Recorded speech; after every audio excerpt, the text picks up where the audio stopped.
You're listening to the Skylight Books podcast. We're an independent, general interest bookstore putting great reads in the hands of people in the Los Feliz neighborhood of Los Angeles. Hosted by resident Skylighters, we're here to bring you new and exciting author conversations, group reads, and bookseller chats. Happy listening.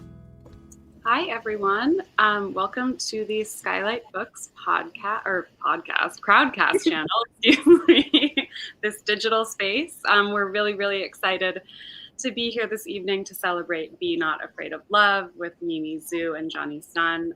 We're so happy that you're all here as well from all over, it seems. My name is Halley. I'm the events manager at Skylight, and without further ado, it's my great pleasure to introduce first Jonny Sun.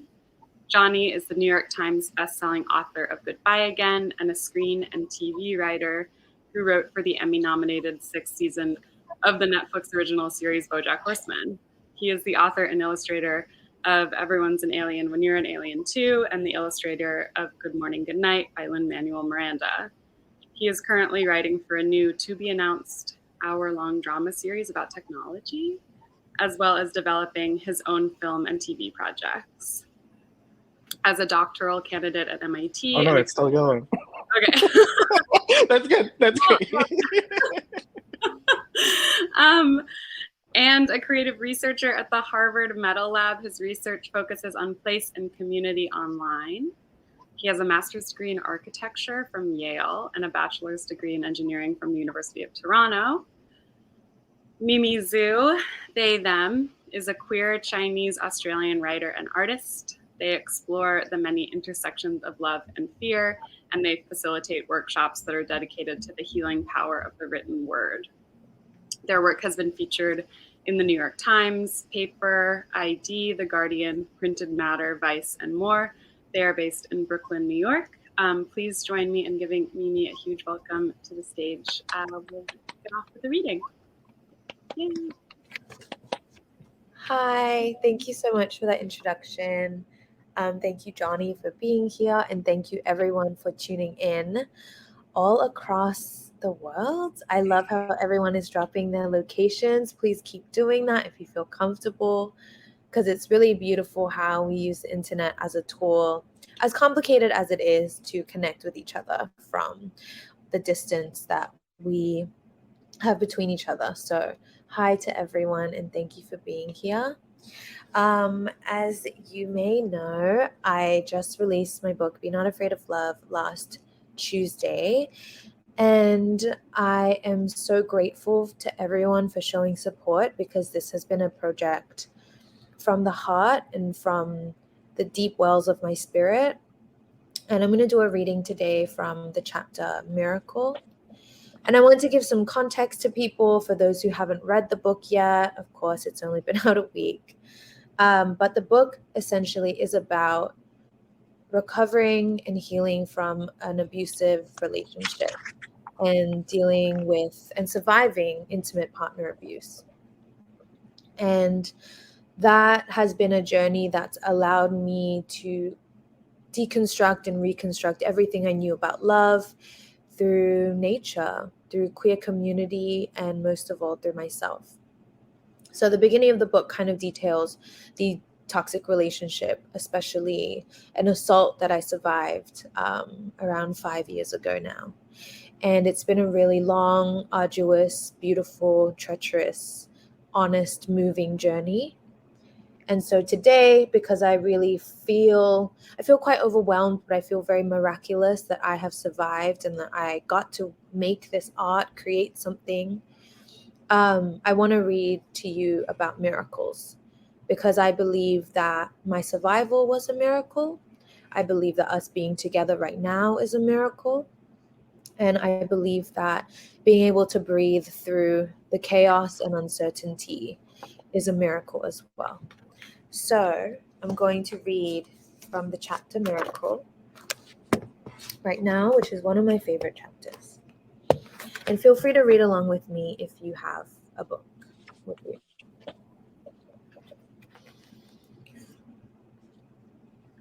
Curiosity is conditioned out of so many of us from an early age. We have our first encounters with death and violence, and we are taught various ways to grow up, to survive in cruel conditions and serve a societal purpose. We are quickly told that our existence is simply not good enough, and that we must work and fight for basic needs and goodness. Our curiosity is deemed useless, trivial, and meant for children, and we are taught that there is no room left for wonder. We are given strict guidelines to stick to the status quo, to become productive parts of society and obtain joy, as if happiness were a product we could purchase. We become enticed by the universes that we see through our blue screens, and we become so convinced by these simulations of living that we forget how to live. In the digital age, we are torn in so many directions, pulled toward a realm that begs us to consume more and notice less. On the subway, I see so many ducked heads and arched backs staring at their screens, and nobody notices the subway performers playing their beautiful songs. If we simply looked up, we would see so much. Without our curiosity, there is so much that we forget, and we become absent in our everyday lives. Realizing the precious nature of each passing moment reveals not only that you have survived, but that you continue to live. It was difficult to believe in anything as miracle after surviving my relationship with X. In the thickness of my grief, I wanted to die. I could barely sleep or eat, let alone work and socialize, and my movements were as minimal as I could muster. The only thing that mattered was that I got through another day. What I could do was sit with myself and stare out the window, and when I found the strength, I took myself on short strolls close to home. I noticed crisp leaves falling, uproarious choruses from an orchestra of cicadas, and sweet and salty scents all around. When I did, I accessed a vulnerability that had been muted long ago, and I noticed a lot more around me. In this fragile and precarious state, all of my senses were heightened and my curiosity was coming back. Sometimes on my walks, I would see couples embracing, and while at first it felt like a stab to the heart, I became so moved because I was reminded that even in my hopelessness, love was all around. It did not have to be mine, but it was still connected to me. I felt lucky to bear witness to love. I watched floating clouds, swaying trees, and streams of sunbeams dancing with the day, and I felt immensely moved because I realized that I shared life with all the small miracles around me. In the healing of my heartbreak, I began to see the miracle within me, too, inseparable, inevitable, and intertwined. At what felt like the precipice of death, I was reminded of my miraculous life, and I was reborn. In our lifetimes, I think that we are reborn many times. While I may not remember my initial arrival from my mother's womb, I recall many resurrections. Most of the time, they came after pain-stricken periods of heartbreak and grief, when it was difficult to continue. However, in my continuance, my curiosity returned and my wonder widened. My curiosity was especially heightened when I strengthened my relationship with Earth. Some days I sat by the ocean to see how each wave paralleled the deep rhythms of my own breath. Sometimes I would watch the rain as it replenished Earth and relieved her of a drought, and I saw how each raindrop mirrored every tear that I have shed. Any time that I could, I watched the setting sun in her brilliant continuance as she reenacted the rebirth of each passing day. The word miracle is technically defined as a noun. But what if we thought of a miracle as an action?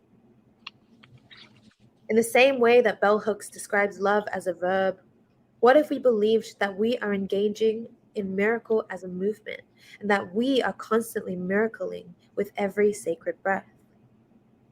If we believed as we grow from children into adults that every single breath we take is an enactment of miracle making, then perhaps we could see life as a gift instead of something we must prove ourselves worthy of. What would shift in our world if we believed in ourselves as living miracles?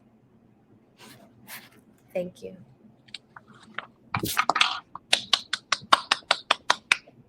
I love that part. While we were in the green room, I was just telling Mimi how much I love their book, and how I reread it again before our talk, and I've just been marking up every page and dog earing most of it. But that chapter on miracles, I thought was particularly moving. I thought every chapter was phenomenal. And I don't know, I just wanted to I feel like I just want to shower you with praise and tell you how much this book. Here's a compliment. I talked to my therapist about your book this morning, and was just not in a bad way, in the way of I've been rereading this book again, and it's really been very powerful, and it's been affecting me a lot. And so I just wanted to thank you for writing it, because I feel like it's already, and I've seen you sharing about it, I feel like it's already been touching so many people. And it's incredibly beautiful and incredibly elegant. I don't have a question, just a comment. Thank you, Jonny. Thank you. I guess I will start by asking you, particularly about the reading you just made. You kind of talk about connecting with Earth and with nature, and I think a lot of your really stunning metaphors and symbols that you use throughout the book are directly connected with Earth. And I was just wondering at what point did you start to feel that connection taking place, and how did you kind of hone that practice, and how were you able to kind of take those pieces and articulate them? Because I think it is something, this kind of idea of miracling, and this idea of kind of love being us and around us is a feeling, but it's so hard to put it into words. And I think Mimi, as kind of the feeler and the person, intersecting with Mimi as the writer, was really incredible and powerful. And I thought those two versions of your being really aligned really perfectly for this book. And so I was kind of just let's talk about that for a bit. Thank you so much, Jonny. You talking to your therapist about the book is truly the highest form of compliment, because I'm such a huge advocate for therapy, for people moving through just being honest about their emotions. And I think that's really what the book is about, and what I aim for it to be, just kind of sitting with the nuance and complexity of every emotion, right? And naturally, in the world that we live in, which is so complex and layered, it complicates our emotions as well. And I think in my book, I really want to zoom in, zoom out, zoom in, zoom out. And when people ask me what this book is about, I say relationship, right? Because we are in this entanglement of relationships, just that are deeply interconnected and deeply entwined, generationally.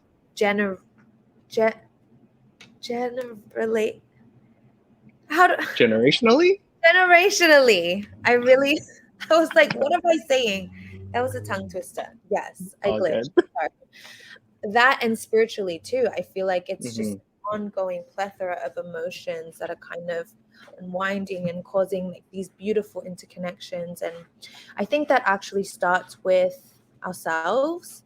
I think that starts with our childhood, our curiosities that are grounded in childhood, and the mother that we come from, not just, the maternal figures in our lives, but also Mother Earth, right? And so when I talk about this book being about relationships, I actually am calling people to investigate every relationship that they are in.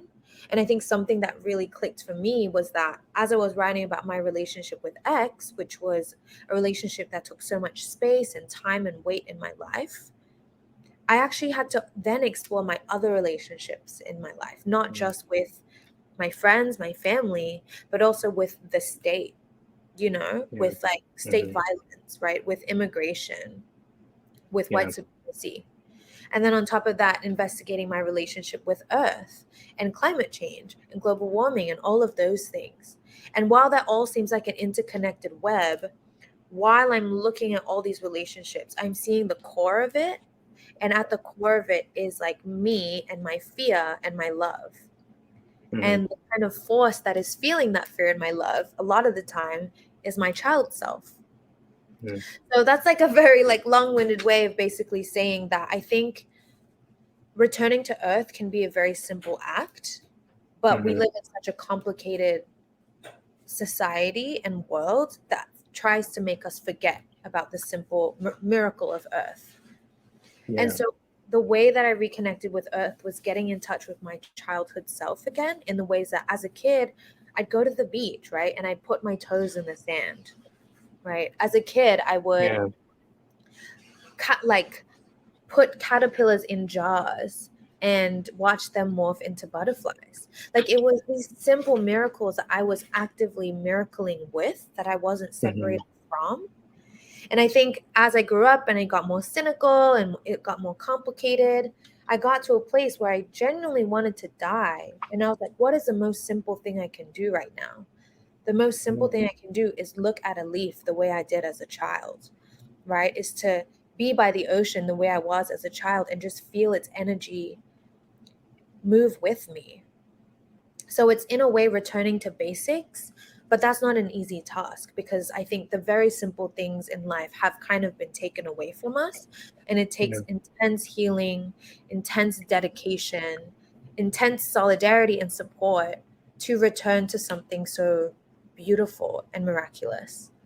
But in saying that, I want us all to remember that it never leaves us. The miracle never departs. It never quits. It's always inherently there. We just have to return to it somehow. Yeah. I love, and later in that chapter, I thought something that was really, really powerful was you, and I don't know the exact phrasing you used, but you talked about how we've sort of been, I guess, conditioned to think of miracles as like these big rare occurrences, and the more you notice them as these kind of common everyday things, and the more that you can, it's almost like you're training a way to see miracle and delight and joy in what's around us, as opposed to kind of waiting for like the big thing to happen. And I thought that like that was really, really beautiful, the place you put it in the book. I also wanted to talk about like this idea of kind of like the scale you said of like moving in, like zooming out and zooming in and zooming out and zooming in, because I thought that was so elegant the way you did it in the book, because it is, like you said, a story about you kind of coming out of and healing from this abusive relationship, but at the same time you're able to connect it to so many things. And I thought it was such a, and because you talk about community and connection so much, I thought it was so elegant and so generous and so kind of intentional the way you shared and you looped in other authors and other works and other kind of thinkers and other ideas that you had been living with, and that you had been kind of, it really felt like you were kind of taking in everything and sharing it with us. And I wanted to ask you about that, where that instinct came from, or if that was something you always wanted to have in this book. Because as I was reading it, it just felt so, I just loved when like you would quote bell hooks, or you would quote like braiding sweetgrass, or talk about the abolitionist movement, and the way that you were able to take all these kind of very big ideas and relate them to what you were going through, and then kind of zoom back out and zoom back in was so clear. And so like kind of, there was so much clarity to it, and it felt really amazing. But I wanted to ask you about that kind of intention.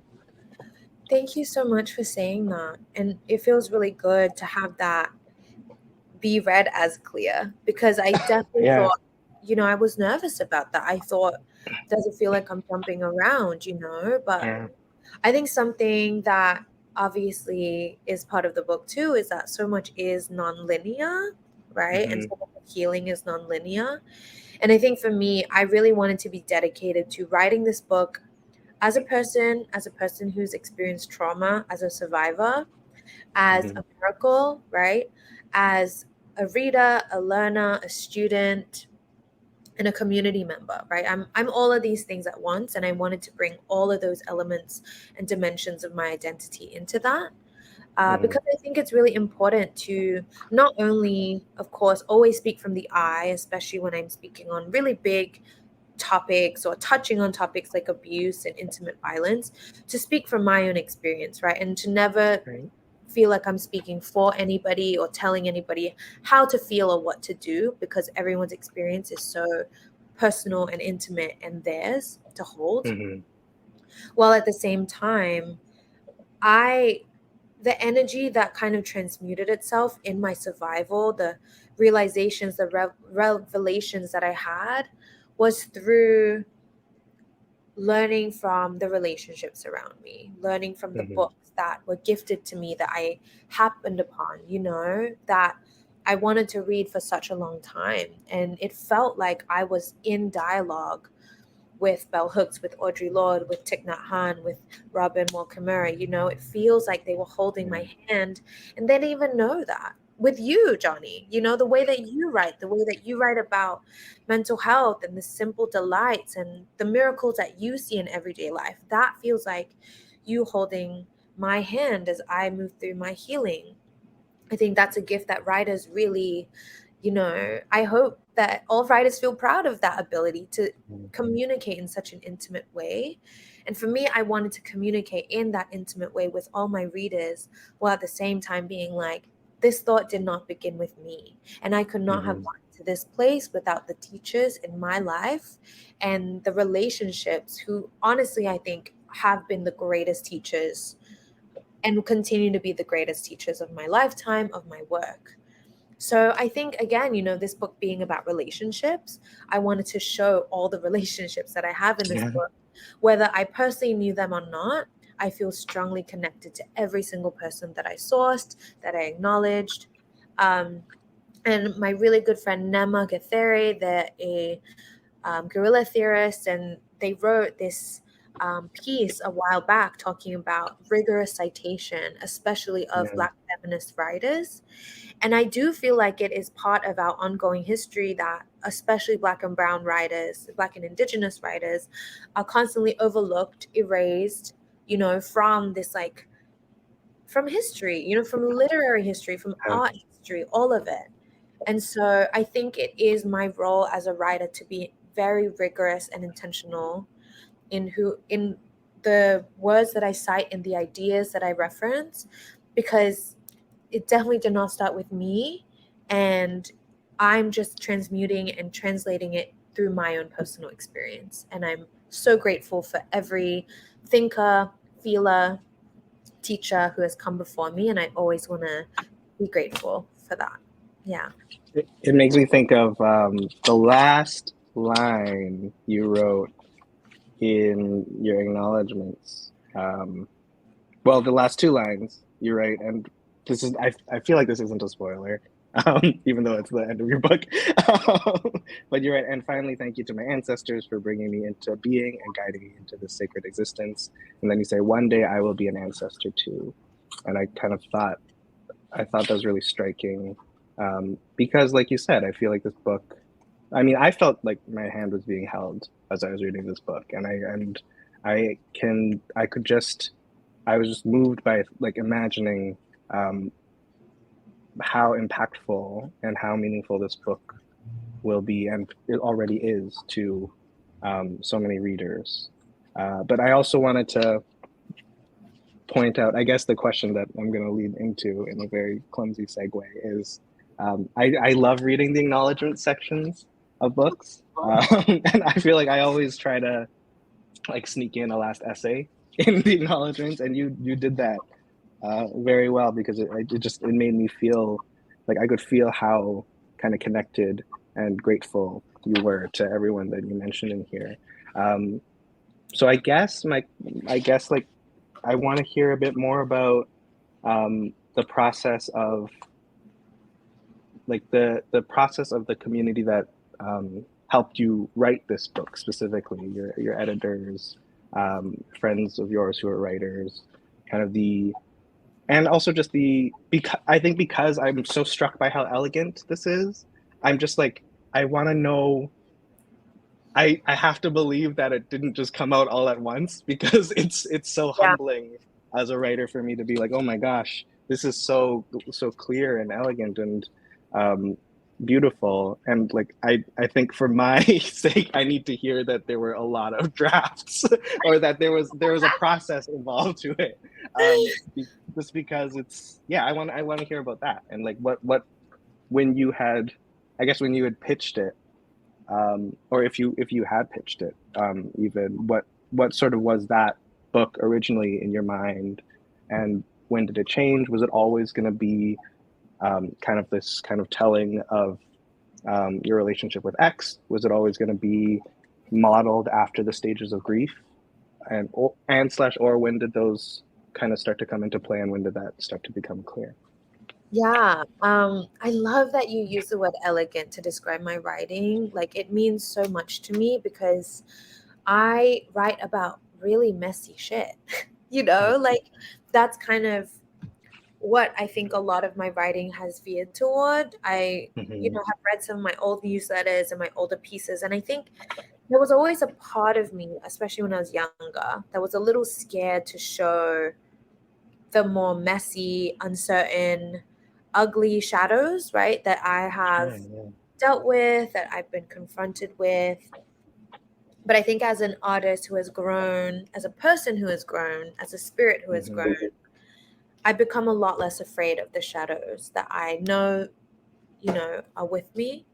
And I think the way this book came to be, maybe the way that it sounds elegant, is because I finally sat with it all, right? And I think definitely at first, I actually thought the book would be maybe a bit more motivational, that meaning less insight into my very painful experiences. I actually did not expect to write so in depth about the trauma that I've endured. I kind of always wanted to kind of keep that really close to my chest. And of course, it was like a reaction based on fear. But as I was writing it, as I was even pitching it and, working with my editor and agent, I realized that if I was to write something, right, I needed it to be really, really true. And that meaning that it had to be deeply honest, and it had to zoom in and zoom out and zoom in and zoom out, because that's what I think about on a daily basis, right? That's how I relate to the world around me. That's how I've healed, to be honest. So I actually worked with an all Asian American team, which is so rare. Like, I've been blessed by the spirits, my ancestors, and I think my agent Claire is in the call right now. But Claire! Woo! Seriously, working with an all Asian American team was groundbreaking. I didn't think that was possible. I was always very intimidated of the publishing world because I come from a very DIY background. Like, my writing got traction because I was posting online, making my graphics in Microsoft Word, like, oh my gosh, that's like, phenomenal. I could not even afford a Photoshop membership, you know what I mean? And writing newsletters that I wanted to make sure were free and accessible to the public. And just having this group of Asian American women and femmes support me and back me has been so deeply transformative. And they actually allowed me to feel safe to explore the shadows. And so that's kind of how this book came into being, is that it morphed. Oh, Jonny, I promise you, it morphed so much. It was going to be way more like surface level, I think, at the beginning. We actually even talked about it just being a collection of my Instagram posts, right? And I think that's very different to what what this book has become, what I hold in my hands. But, for example, if it was a more coffee table book vibe or an art book, I think that wouldn't have felt like I was really saying what I needed to say, right? And I think like I really love the writing that I post on Instagram, but what I have posted there is only the surface layer of why I write about it. I think people have been so moved by what I share on Instagram, but I think up until now they haven't realized why I write it, why I'm so invested in healing, in community, in investigating my mistakes, my flaws, my shadows, my insecurities. Like, I'm so committed to writing about that stuff because I'm confronted with it constantly. And so it is because of my all Asian American team that I felt safe enough to vocalize a lot of these things and came up with the book that I have. So yeah, I'm really grateful, and I've actually really wanted to continue just working with fellow cutie pop writers and connecting with fellow cutie pop writers, you know, whether they've published anything or you know, budding and aspiring writers who I think that's being a writer already, and just allowing us to feel safe in vocalizing the things that we were told were unimportant. That, I mean, the way you write about shame too, which I will not butcher in trying to say in my own words, but I feel like that chapter was also something that really, really struck me, because it made me understand that, like, I think I will speak for myself, but like, I feel like there are things that I did not realize I was kind of holding in a shameful way, or in a way that kind of related to like feelings of shame, and just the ways that you talk about kind of emerging out of that, or trying to be free from it. It's really powerful. And so for anyone who hasn't gotten to that part yet, watch out, because it's really great. And it made me think a lot about how kind of the discipline and the courage that you must have kind of worked on, and that you continue to work on, in order to be as truthful as you are and be as honest. Because it is, I think, the power of this book, like you said, is how you get into those the sort of like messier elements of what makes you who you are, right? And that, to me, those are the parts that I felt that I like related to the most, or that I felt most touched by, because it's not just like a clean, perfect, like ascended version of Mimi. It's kind of like, oh, I'm getting to know the real you, and I thought that was incredibly brave and incredibly kind of vulnerable and transparent. And I guess I want to talk about, you mentioned Instagram, and I think we both have come up where a specific generation of writers who've come up online, and as sort of, I don't even know what the term is anymore, but we're not content creators, but we're like artists who have kind of emerged, or found a voice, or found something online. And I've always felt this very messy relationship to the internet, because for a lot of the reasons you said, where there's a flattening effect.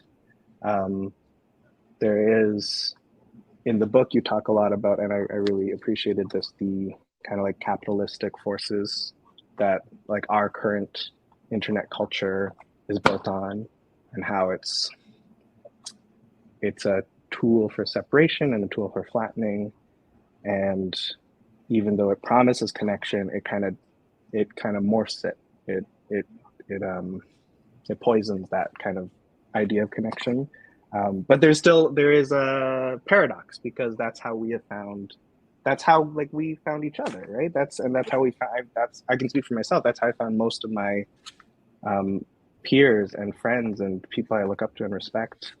And so I wanted to just like kind of, what do you think about all of this? Because it's so,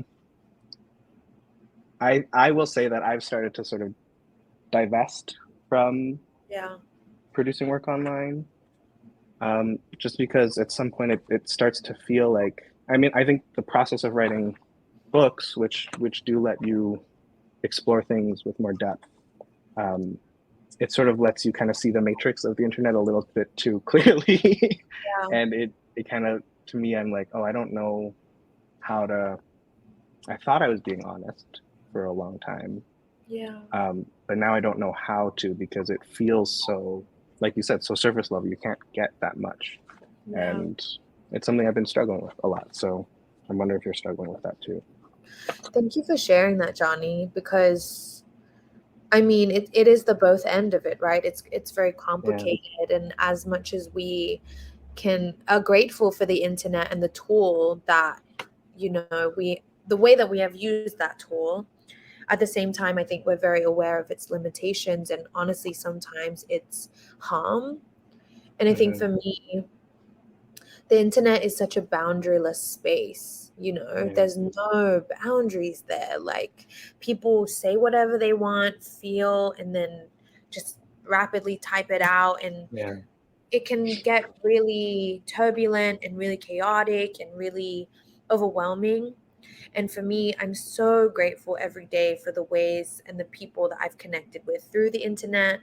I would not have written this book without the internet, and I will very, like, humbly say that, you know, like, I'm grateful for it every day.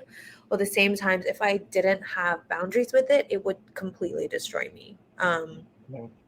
So yeah, I absolutely do struggle with it constantly, and I've become very tired of producing content, not because I don't believe in the content that I like create, you know. I hate that. But mostly, I don't want to do it for a following. I don't want to do it for relevancy. You know, I want to do it because I genuinely back what I'm saying. And I don't want it to be digestible, and I don't want it to be graphic and colorful. And I think that has been a way for me to, you know, kind of create something that is recognizable in the internet, and I will continue to do so. But I think the internet is such a race for relevancy that it calls you to just constantly just pull stuff out of you when you don't feel like you even have the capacity to. And so for me, yeah, boundaries has been important, and kind of getting to a place where I'm like, I can actually post what I want when I want to. I don't have to feel pressured. And I do believe that my readers actually really support my well-being, because that's what my book advocates for, right? For my well-being, for everyone's well-being and healing, understanding that the boundaries I'm taking is not me, like, being insincere or forgetting or being forgettable or disposable, right? It's just me setting the boundaries that I need to.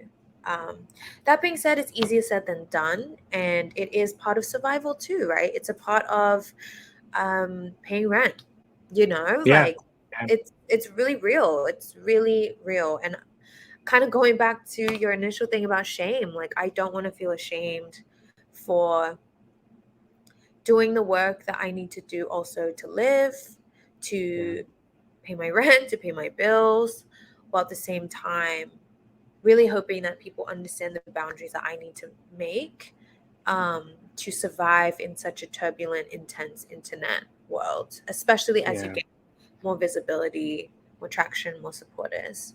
So yeah, the internet is a strange place, but hey, it brought us together, and it brought everyone in the call together. And that's really important to me. And I hope that everyone who uses the internet, you know, is always extending that gratitude for the tool that it is, especially, I think, queer people of color who have felt really lonely growing up. And, you know, I was on tumblr.com, like, religiously, you know, like, you know, I feel like it was a place, it was a retreat. And I think it's changed a lot since those days as well. And I just hope that all of us do set those boundaries with the internet, knowing how important it is to us at the same time. So I think it's a duality there, and it's about balance as well. So and I love that your answer comes back to kind of the themes of your book, which is kind of the idea of like looking at it as a relationship, that the idea of setting boundaries and the idea of like kind of having a healthy relationship to it.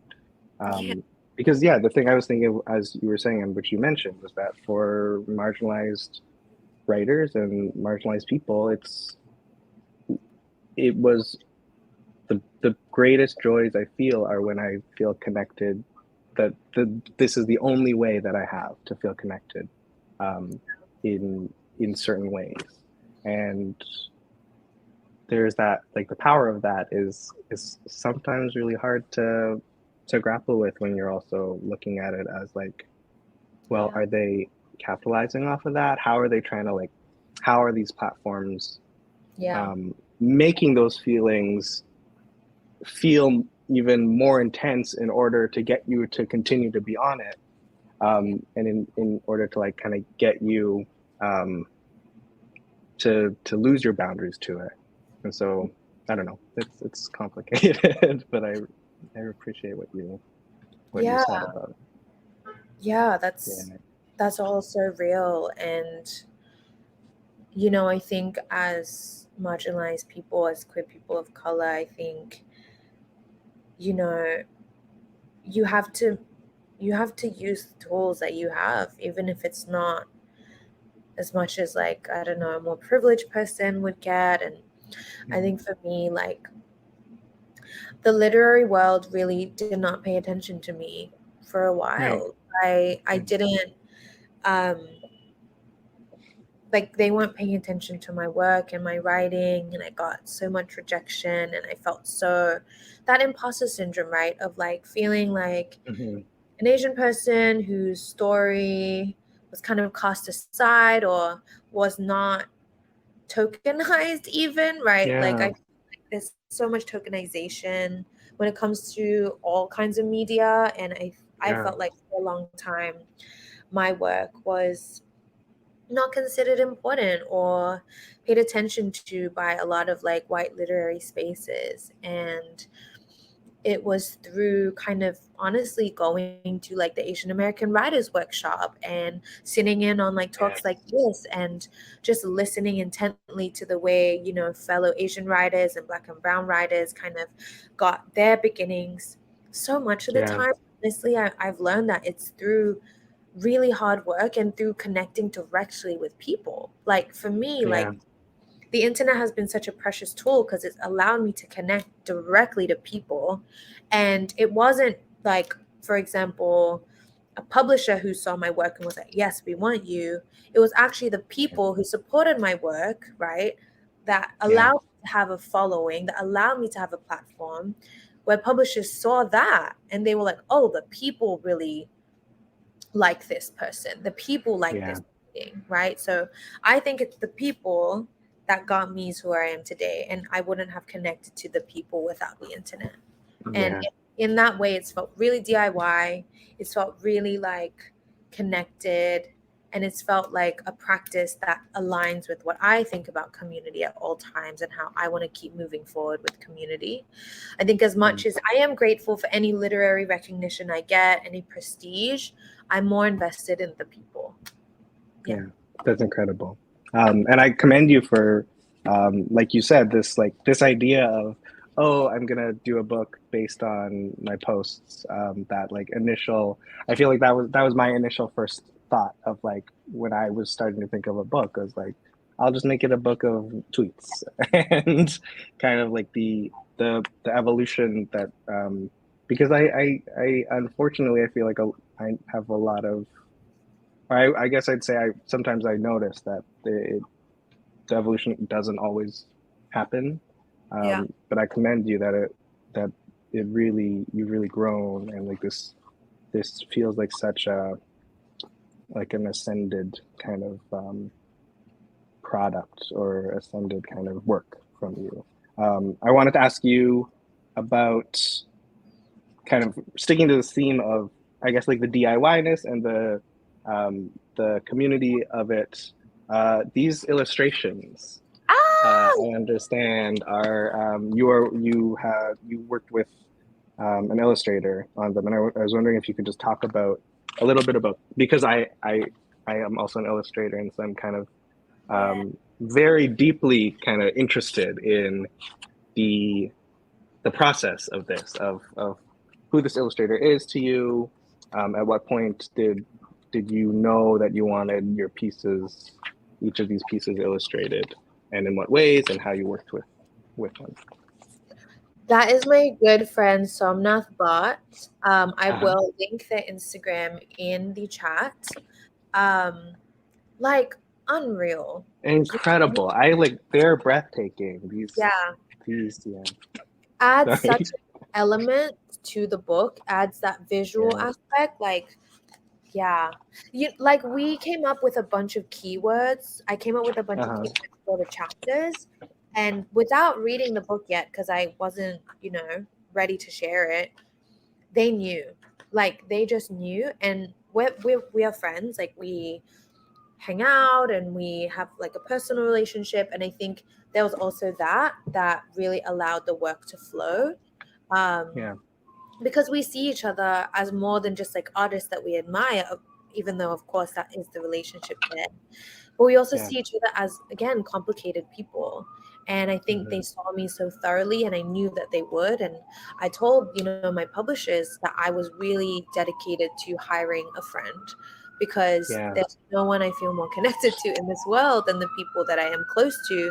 And I'm very lucky to know a lot of people who are extremely talented and extremely emotionally in touch, and that translates into beautiful artwork. So I will link Som's Instagram in the so y'all can see. He's made merch for Mitski, an icon.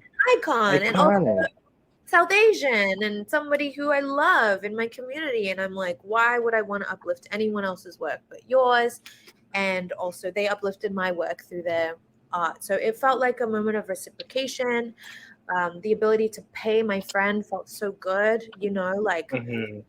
I don't want to just rely on institutions all the time just to allow us all to be platformed. I want us to be able to do that for each other. So I love Som so much, and they added such an intimate, beautiful, illustrative part to the book that I think, honestly, if you look back on each illustration, you'll see the themes that I'm talking about, right? The spiral being such an element. Exactly.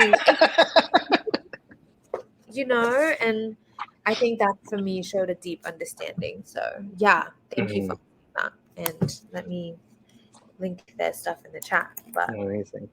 Yeah. As you write that out, I wanted to remind everyone that we are doing questions at the end of this, which I think is coming up soon. But if you have any questions, please enter them, submit them to the Ask a Question link, or just in the little chat box. I think both of them work. I want to ask you, let's see. Oh, these are all my notes that I took in the back of your book. Whoa. Let's see. Let's see. What have we not talked about here?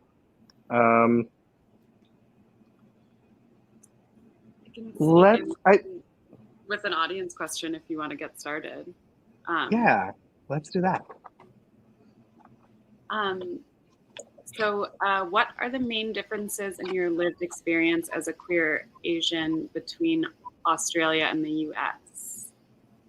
Yeah, I really appreciate that question. I think for me, I'm not Asian American. And so for me, coming to the States 5 years ago, I learned a lot of the similarities and the differences between our lived experiences. And of course, they're all different and can't be lumped together. But for me, I think growing up in Australia, and I think this varies in a lot of different places, especially, throughout the US, but in Australia, very large majority white people, 91% of the population is white. And so I think it just felt very, very deeply isolating. And I know that definitely happens with a lot of Asian kids in America as well. But for me, it was a very, very specific and lonely environment where even in my neighborhood, there was literally one Chinese Samoan family who I was close to. I think also in Australia, and not to rag on Australia at all, because I'm also healing my relationship with that place, but there's actually a tendency for, I think, Australians to look toward the US and to see what the US is talking about. I think during, the Black Lives Matter protests in the US, which was long overdue, I think in Australia that actually beckoned the Australian people to ask the questions about how they treat Black Indigenous people in Australia. And while I appreciate that Australians did learn something from that, I'm like, you need to have initiative and to kind of learn it yourself and to not just look at another Western society to figure that out. And so I think for me, the process of even feeling any kind of respect or just baseline recognition in Australia as an Asian person, as an Asian writer, has been kind of in slow motion. Also, I think in Australia it was and still is extremely heteronormative, and I just couldn't be out there. Yeah, I felt really, really isolated in a very unhealthy way. It felt especially as a queer person too, I felt like, yeah, there may have been some Asian people, but I think the queer Asian community is extremely small where I'm from. And so that is my experience. And I think it is important to kind of make that distinction, because I don't want to lump my experience as an Asian Australian person in with being an Asian American person, while at the same time seeing our similarities and the intersections, because we are affected by colonization in similar ways. We are affected by white supremacy in similar ways. And so, yeah, I hope that answers the question.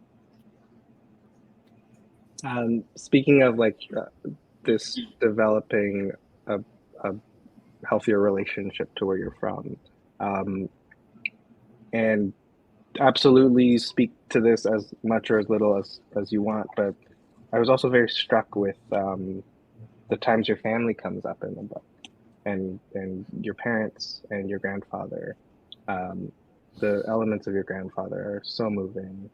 I lost my grandfather at a very young age too, and the kind of the ways you talk about the fact that you are still learning lessons and still sort of in relationship and in communion with someone who has passed, with an elder, is so touching and moving.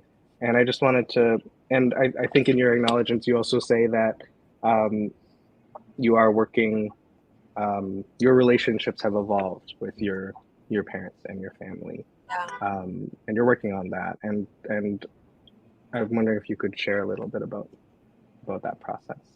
Of course. I mean, I actually I deleted a lot of stuff about my family in the book, because this wave of guilt flowed over me, I definitely explored a few more explicit occurrences, and I actually finished the book in Australia. I was able to go back for the first time in 4 years in December, and that's where I finished the book. And I remember reading over it, and Jonny, I had 8 drafts, don't worry. But yeah, I had that, the final draft, and I was looking at it. I was just like, no, I need to delete this. And I think that is a part of my Asian experience too, feeling just guilty, right? Feeling like my ancestors are like, I'm so disappointed in you or something, right? Or just having that voice in my head, which I actually think, even though it's not in the book, is very telling of the experience of being an Asian writer and writing about family and the courage that it takes to write about family, to kind of free yourself of that guilt. And to be honest, I'm not free of it yet at all. But I think I made that choice also because I know that we're working on it. And it really does feel like a fluid and transformative process. And I am giving my parents a lot of space to also sit with the harm they have caused me, and to read the book actually, and to see for themselves, and to know me better, to know me deeper. But I think my grandfather was always such an anchoring point, and I do learn from him every day. And in that way, he's still a teacher, and he still feels very alive to me in spirit, because his wisdoms flow through every relationship that I'm a part of. And I actually do want to write about my family in my next book, and I want to write about it with compassion, because I am seeing how we're healing right now, while also being honest about the harm that I think intergenerational trauma can cause. And I think my role in my family as someone who wants to end those cycles of harm, I think, I've felt so closed about that for such a long time, but I feel myself opening to the truth of my family, and how also, like, if I'm talking about romantic relationships, I think inevitably my family does play a role in how I treat my lovers, because they're the first experience of love that I've ever had. So, yeah. The reason I think you tapped into the reason I asked is because I think as an Asian writer, as a fellow Asian writer, there's that is one of the constant questions of, like, where is that line of being able to be honest and open about the things you want to talk about and the things you want to share, versus this sort of, like, very Asian familial idea of, like, your responsibility as a child, and the sort of, like, saving face idea, which you do write about a little bit, which I think is, every time you talked about your parents or your family, I was like, oh, seen, I feel it. I know, like, you didn't have to write, you didn't have to include everything. I was just like, I understand. I think there is something really beautiful about kind of putting your relationship to them, your, like, in person, your growing, evolving, changing relationship to them, with them, kind of in front of whatever, like, output of work you're doing is, because I think that's also a very hard thing as a writer, to be like, well, do I convert this trauma into work, or do I work on this thing privately? That's such a complex kind of calculus. We have another audience question that ties into that a little bit. They're asking if you feel comfortable, and totally okay if you don't. Could you speak about how your relationship with your body has shifted, if at all, throughout your journey of healing from trauma? Thank you, Nat, for that question. I appreciate you so much. Jonny, kind of going off what you said, I'm learning to write about my parents. I'm just learning how to write about everything. I'm learning how to write about my relationship with my body. And not to respond to your question, I, especially when I was moving through my traumatic relationship, I lived in my head so much.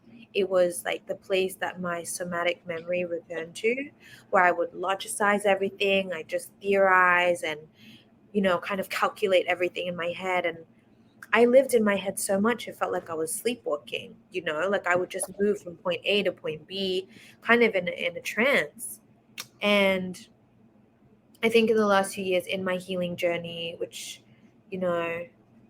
has been very challenging, one of my greatest and the things that I'm most grateful for that my therapist has taught me, that is so simple, again, returning to the simple, is doing like the full body scan check-in, right? Especially when I'm so in my head, so fearful, feeling really triggered.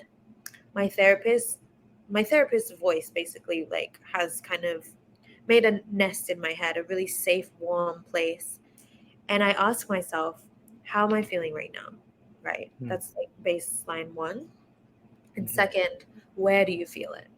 So when I'm feeling really anxious or ashamed or dread, I know that. I'm like, okay, I'm feeling this way. I'm scared of that.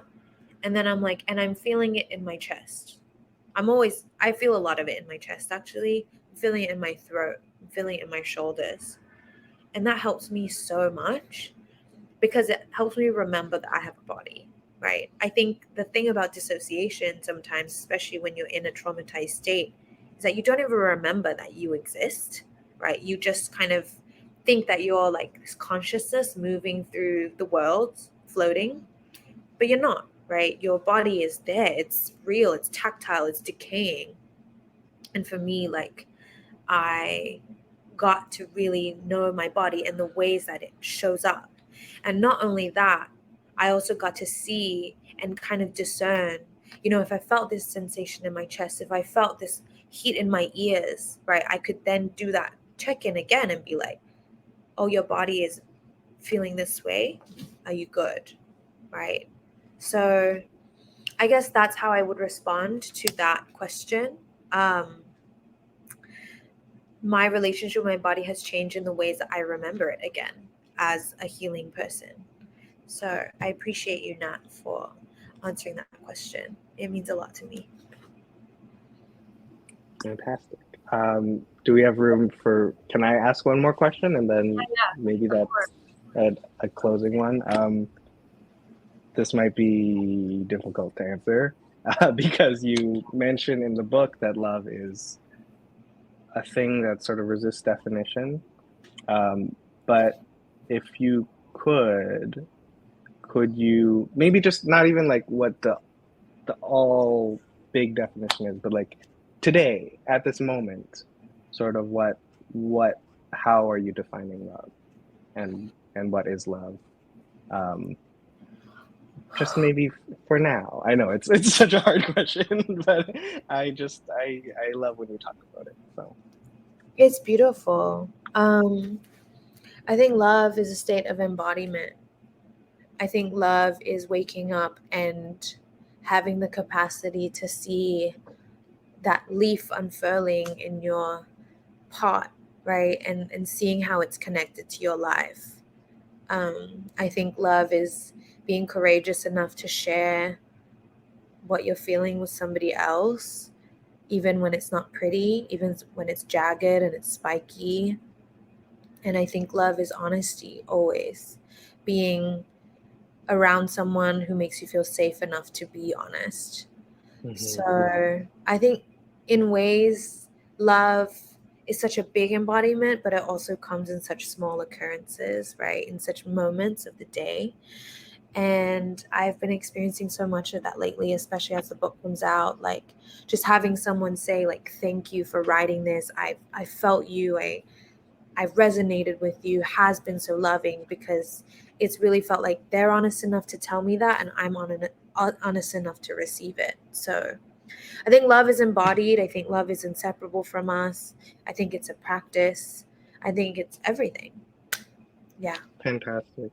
Well, let me be another person to say that this really touched me and was so stunning, and it felt like I really felt like you were right next to me, and like it felt like you were just sharing all the things that you know, and I felt that you were an ancestor in reading this. So thank you for this book. Thank you, Jonny. Thank you so much, Mimi, for writing the book and for being here tonight. And thank you, Jonny, for your wonderful questions. This has been so incredible. And huge thank you to everyone who's here in the digital space. Yeah, we appreciate you a lot. So. Yay. Yay. And this will be available for replay. So share it, watch it again. And thank you so much. And read the book. Thanks, everyone. Yeah, read the book. Read the book. Good night. Thank you for listening to the Skylight Books podcast series. Please don't forget to visit our website at skylightbooks.com and make sure to follow us on Twitter and Instagram. Also, don't forget to subscribe to this podcast for more author talks and bookseller conversations. You can find us on Podbean, iTunes, and Spotify. Stay safe and healthy, and we hope to see you back in our store soon.